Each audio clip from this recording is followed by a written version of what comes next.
Alright, this is going to be a long video. Today I'll be talking about feats and backgrounds in Dragonlance. Welcome to Pack Tactics, where martials are lull. Overall, this content is pretty similar to how it was in the UA. So let's go over it for the third time. And this time officially too. First off, let's talk about additional rules laid out in the book regarding feats. Starting off with bonus feats. Whatever background you choose for a character in Dragonlance campaign, you gain bonus feats, as detailed below. Characters involved in the War of the Lance or other conflicts on Krynn are changed by the dramatic experience they face. The rules below refer to first level bonus feats. If you select the Knight of Solamnia or the Mage of High Society background, you gain the feats specified in that background. If the background you choose doesn't provide a feat, you gain a bonus feat of your choice from the following list. And then you've got skilled or tough as options. Fourth level bonus feat. At fourth level, you gain another bonus feat of your choice from either the first level list above or the following list. And then you've got all these options, and that's quite a lot.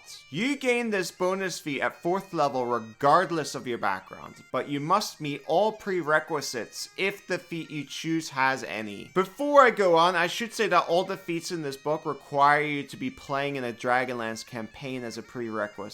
Now, your DM might change this and allow you to use them in other campaigns, but that is something you should figure out at your table. It would require a bit of reflavoring though, but mechanically they should work anywhere. Now, let's talk about the first level bonus feats first. If you pick the Knight of Solamnia background, you get Squire of Solamnia, but you can also pick it up using the normal ways to get feats.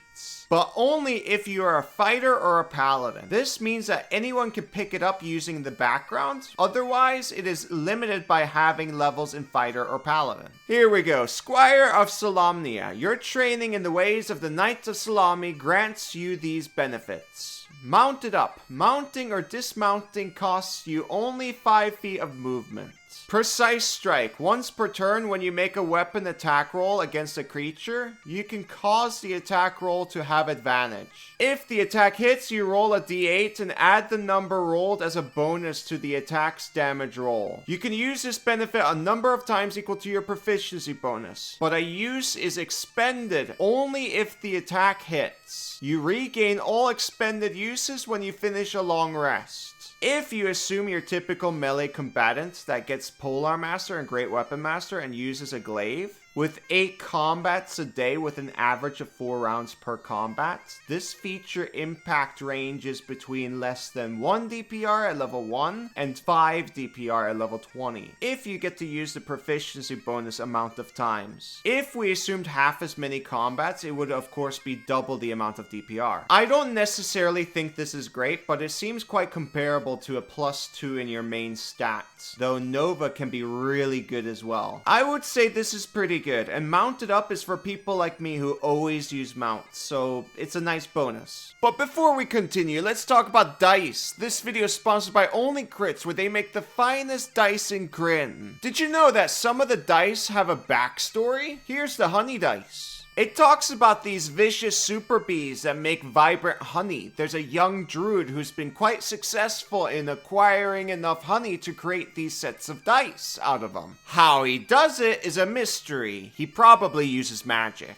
I think these little stories are cool and they're very easy to implement in your games. You can make a level 1 adventure out of these bees. It says at the end of the story that the druid has to pay in blood when the time comes. So here's my quest hook. You travel to a random village and you see bees killing everyone. Go fight them, then investigate where they came from and why they invaded the village. Once the quest is done, reward the players with the dice in-game and out of game. I think that would be fun. By the way, it gets better. If you buy a set of dice from Only Crits, you also get an adventure for free anyways. They're optimizing good ideas for you. Check out onlycrits.com/packtactics. It's fantastic, and if you like what you see, get some dice yourself. Use the code PACKTACTICS for 12% discount. Now let's look at the caster alternative. If you pick up Mage of High Sorcery, you get Initiate of High Sorcery. Otherwise, you need levels in Sorcerer or Wizard. Initiate of High Sorcery. Choose one of the 3 moons of Krynn to influence your magic. You learn one cantrip of your choice from the wizard spell list and 2 first level spells based on the moon you choose. As specified in the lunar spells table, you can cast each of the chosen first level spells without a spell slot, and you must finish a long rest before you can cast them in this way again. You can also cast the spells using any spell slots you have. Your spellcasting ability for this feat's spells is Intelligence, Wisdom, or Charisma. You choose. I'm gonna butcher the names of all of these moons, by the way, so be warned. The best option here is easily Solinary. It's very good for classes like clerics or druids, as it is an easy way to pick up the shield spell. A second option there could be protection from good and evil. Novatonix is second place with Dissonant Whispers and Hex. And then the last moon just sucks. Ignore that. So as for bonus feats, you either get skilled or tough. For me, I would already never pick them over Squire or Initiate of High Sorcery. So we're just gonna move on. One important thing to notice before we look at level 4 bonus feats is that you get this feat at your total level 4 and not your class level 4 like usual. So happy multiclassing. Also importantly, you need to be level 4 or higher for these. You cannot pick them earlier. Let's start off with the martial side again. For all of the following feats, you need the Squire of Solamnia feat. It's important to note that you can also pick multiple of these feats, even if they are different orders. You are only limited to one order in the actual story. First up is Knight of the Crown. Ability score increase. Increase your strength, dexterity, or constitution by 1 to a maximum of 20. Commanding Rally. As a bonus action, you can command one ally within 30 feet of yourself to attack.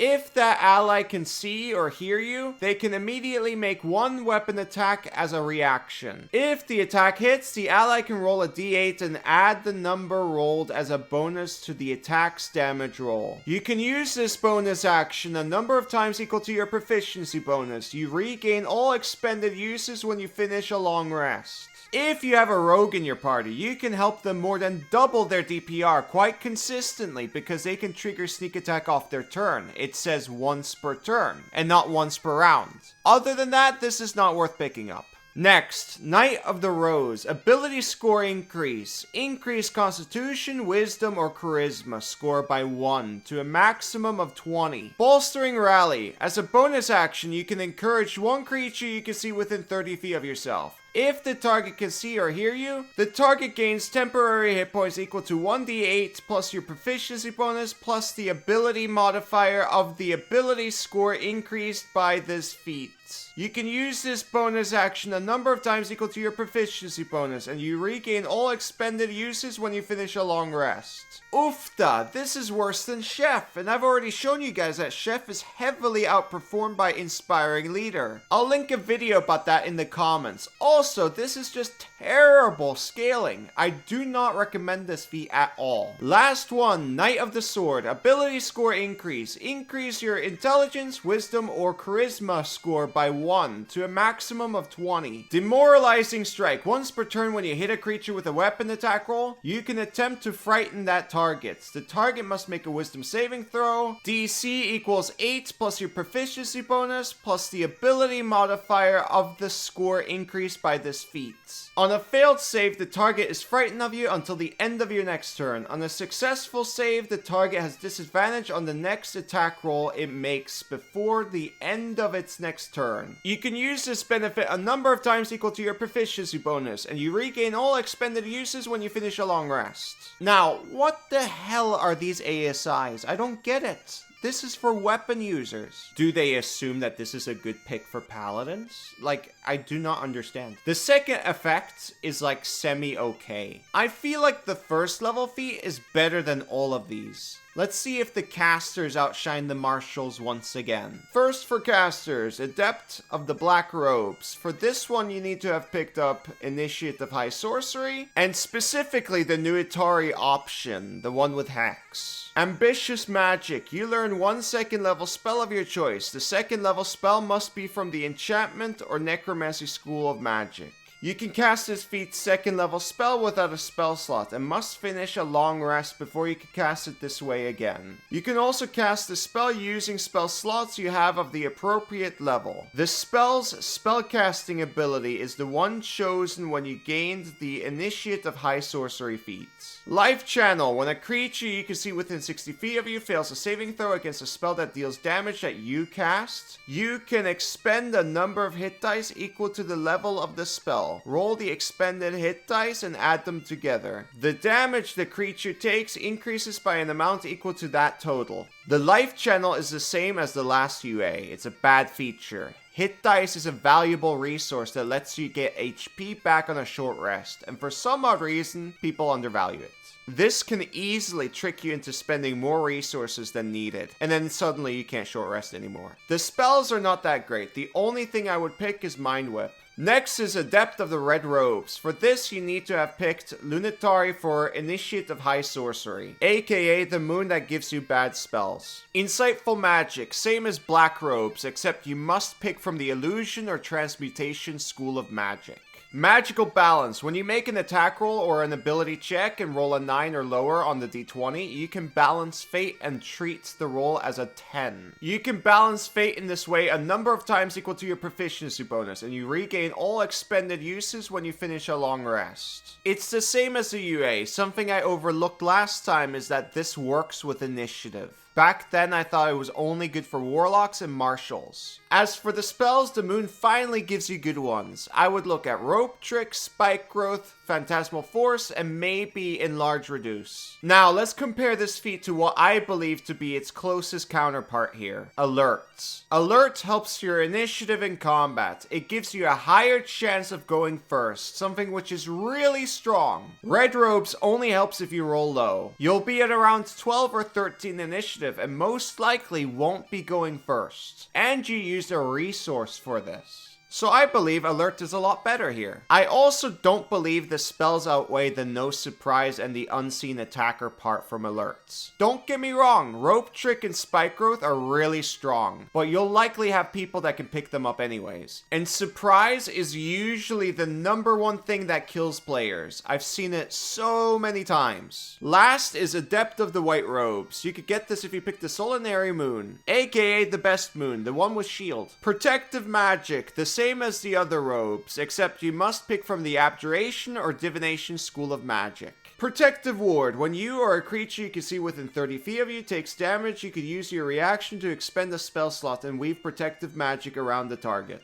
Roll a number of d6s equal to the level of the spell slot expended and reduce the damage the target takes by the total rolled on those dice, plus your spellcasting ability modifier. For protective magic, you should look at Locate Object, Aid, Fortune's Favor, Lesser Restoration, but most importantly, Pass Without Trace. Protective Ward sucks. This is not a significant amount of damage reduction. I talk a bit about this in my healing video. However, I would still recommend this feat for Paladins, as Pass Without Trace is really good on them. It's pretty fly for a white guy. 1, 2, 3, 4, 5, 6. Now, last but not least, and definitely not the least was the martial feats. Divinely Favored. This has no additional requirements except for needing to be at least level 4 and playing in a Dragonlance campaign. You learn 1 cantrip of your choice from the cleric spell list and 1 first level spell based on the alignment of your character as specified in the alignment spells table below. You also learn the Augury spell. You can cast the chosen first level spell and the Augury spell without a spell slot. And you must finish a long rest before you can cast either of these spells in this way again. You can also cast these spells using spell slots you have of the appropriate level. Your spellcasting ability for this feat's spells is Intelligence, Wisdom, or Charisma, chosen when you select this feat.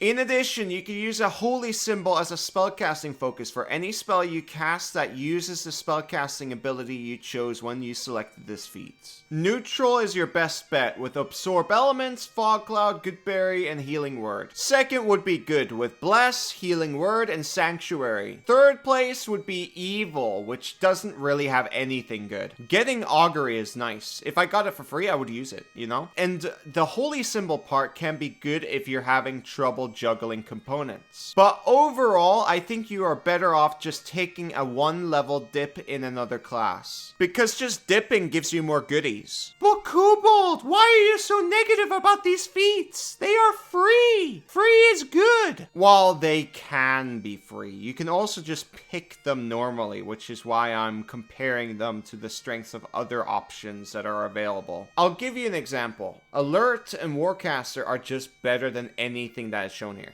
I mean, sure, White Robes can get past without trace and all that, but there's easier ways to get past without trace, like, for example, Earth Genasi. So yeah, conclusion. I